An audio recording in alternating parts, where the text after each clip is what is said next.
আসসালামু আলাইকুম গাইস, দেখেন আমি যেভাবে ধনের পাতা ভর্তা করি আপনাদের সাথে শেয়ার করতেছি। আমি প্রথমে আপনার হচ্ছে পেঁয়াজ, রসুন, তারপরে কাঁচা মরিচ এভাবে আমি লাল লাল করে ভেজে নিই। লাল লাল করে ভেজে নিলে কি হয় যে আপনার মানে ধনের পাতাটা প্রচুর মানে স্বাদ হয়।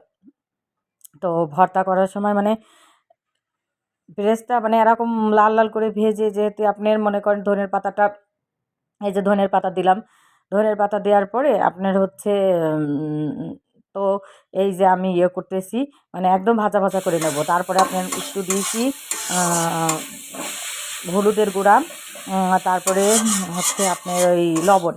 তো লবণ দেওয়ার পরে দেখেন কতটুকু হয়ে গেল ধনের পাতা, অনেকগুলো ধনের পাতা দিছি তো মানে এইটুকুই অনেক হবে, অনেক মজা হবে। তো যাই হোক, এটা কিন্তু একদম পানি শুকায় নিব। তো পানি শুকায় নেওয়ার পরে ফাইনালি দেখেন আমার ধনের পাতা হয়ে গেছে। তো আমি এখন শিলপাটায় বেটে নিব, তার সাথে বেগুন ভর্তা করব। এই হচ্ছে আমার ধনের পাতার